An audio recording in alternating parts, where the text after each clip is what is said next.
6 codes. Cylinder 1 misfire, cylinder 3 misfire. When I pulled the oil cap off, there was milkshake. When I opened up the radiator cap, there's no coolant in it. So this is cylinder 1, 3, and 5. When I kind of flicked it down onto the table, water came out from up in here. Freaked me out. So just looking at the gauge, you can see that we're at like 50%, which is bad. Yeah, so that's totally just bubbly, bubbly, bubbly. It's definitive that my number 3 cylinder is leaking. I'm getting major airflow from the compression chamber into the coolant system. So I'm gonna go ahead and start pulling it apart and get that head off. And yeah.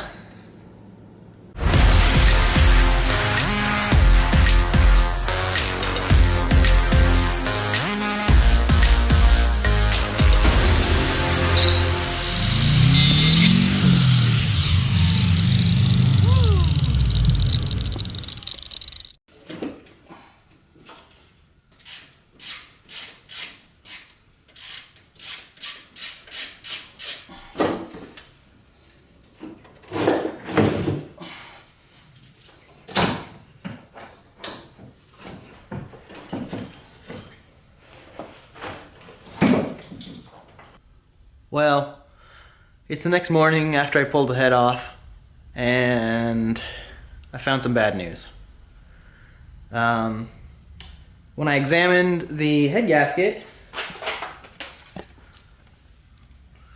it looks perfect. There isn't anywhere where it looks like it's blown out or has any issues. But I did notice an issue with the head right here.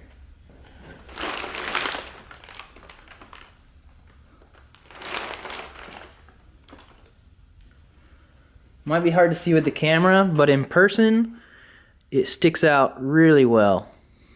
Right there, that's a crack. So I don't really know how I missed that when I resurfaced them last time. I think it's mostly just I wasn't looking for it. Who buys a Subaru with blown head gaskets and thinks the block's cracked? Last night after I saw that, I went online, I looked on eBay. Aren't any cylinder heads? Well, there's one, but it's for the driver's side and it's in Germany. And it would be like $1,000 to get it here. I looked on car-part.com. and there isn't anything. I submitted 2 requests on carparts.com and on another one to see if any other any other recyclers around the country have heads. I'm assuming they're not going to, because they're just gonna have the whole engine. That's kind of the issue I'm having on eBay, is nobody wants to sell just a head if they have the whole engine. So that's the issue I'm dealing with right now. I did post on my local Facebook group and got some good replies of different head shops and things to check and see if they have one. But then a head shop, it's a little ways away. It's like 45 minutes or an hour away, just on the other side of the cities. But it's a cylinder head repair shop, and the manager messaged me and said, hey, get in contact with me and we'll see if we can help you out. So I just took pictures of it. I'm gonna go post them on Facebook for that machine shop to see if they can fix that for me. That's kind of the route I'm headed right now, because it seems like paying somebody to weld it up and machine it is gonna be faster and cheaper than getting a new one. If I have to pay like more than $800, more than like $500 for this, it's making me think maybe I should just buy a crate engine and just swap the engine, because I don't know. That was my initial thought. Maybe it wouldn't be the best thing to do, but it's another option. And when the price is getting close to $1,200, that's how much it costs for a whole new engine. So we'll see. We'll see what I come up with and what I end up deciding to do. But it's cool to see that, you know, none of the work that I did messed up the engine. It was just the head was cracked. And yes, I know, taking it to a machine shop, they would have been able to tell that the head was cracked. But I'm pretty sure this is a freaking rare thing to happen. And so most of the time, resurfacing heads at home is fine. So good and bad news on the head. I went ahead and cleaned off the head. Took some seafoam and let seafoam just kind of sit down on the cylinder, the head portion, the combustion chamber portion of the head. And then I used a brass brush and brushed all of the carbon deposits off. And I actually found another crack in that same cylinder 3. It's between the exhaust and the intake valve on the cylinder 3. And so that one is mega cracked up, and I don't think I'm going to worry about getting it welded. I was able to find a head here in the Twin Cities, a used one. It's $575. They can have it here for me early next week, and yeah, I guess that's kind of the best case scenario right now. Something cool, I get to keep my old head, so that's kind of cool. But yeah, so that should be here soon. So now I'm just doing some random things to prep the engine in preparation for the new head. So I'm actually going to pull off the whole intake manifold so I can have better access to that other side of the case. So I'm going to figure out how to remove the alignment pins that are in that side of the case. That way I can use a straight edge and make sure that that case is perfectly flat. Depending on the condition that the cylinder head is in when I get it, I might be taking it to the machine shop and have them polish the cams and polish the cam bearing journals, and I guess they're not bearing journals, just the cam caps and the cam journals. But yeah, I want to make sure that everything is perfectly flat within 0.003 inches with a feeler gauge across all surfaces. And so that's kind of what I'm working on now. I don't have much else to do until I get the new head, but I want to be ready for it when it comes. So kind of a bummer that I bought a car with a cracked head, but that's kind of one of the risks you take buying cars like this. And really, here in another 2 or 3 weeks when I have the car back on the road and driving it, and especially like in 6 months down the road, I'm not going to remember well, I'll remember the frustrations, but it'll be worth it because I'll have a really good, reliable car that I really enjoy driving and I'll have forever. So anyway, that's just kind of a little update so far. So things are coming together. It's working out as much as it didn't work out. So just kind of going with it. Anyway, but yeah, this is a lot bigger project than I realized when I bought it, but I'm still enjoying it, and that's the important part. So right now I'm just taking off the fuel line from the fuel rail to the hard lines that run underneath the intake manifold, so I can take the intake manifold off and have this side be opened up a lot more for me. So my brother, who is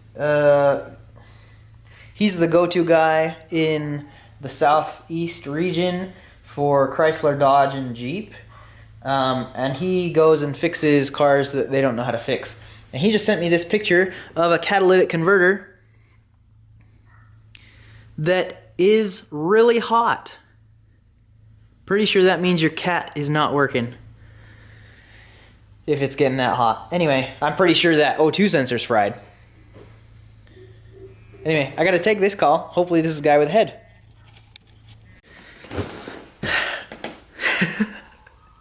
Okay, bad news on the head.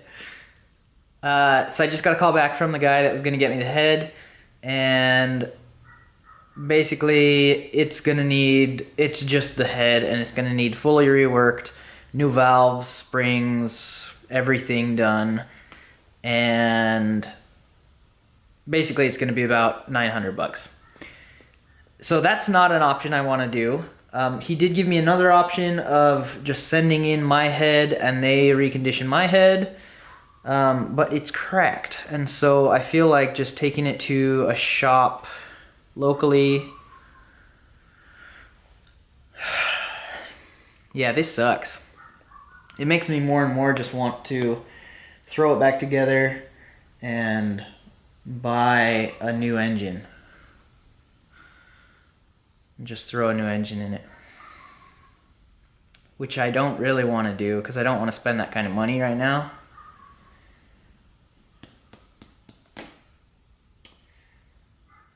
But maybe it's just my best bet is to take the head to a machine shop and see what kind of work they could do and how much they'd charge me. So that's probably going to be my best option now, because I'm not able to find a used one. Any used heads that are good are going to be on a good engine, and so nobody's going to part out the engine when they can just sell the whole engine.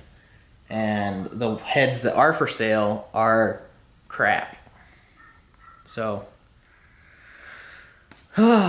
yeah, that's where I'm at right now. Another thing I was looking into, I was looking to see if there were any other EZ30R engine cars with the EZ30R on Craigslist around me.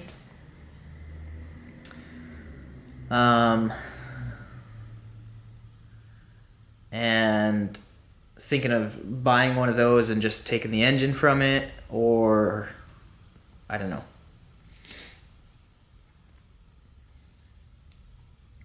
We'll see. We'll see. Shoot. Yeah, this sucks. Anyway, I'm just gonna go ahead and take this intake manifold off because that's what I plan to do. But basically, once I get this intake manifold off, I'm just gonna go back inside and keep doing research because that's where I'm at right now.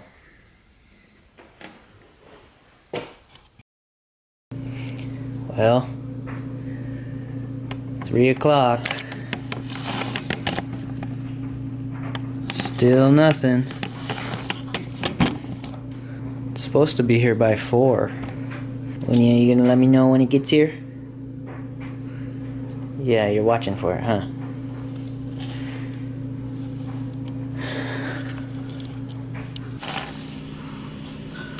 School bus sounded like a delivery truck.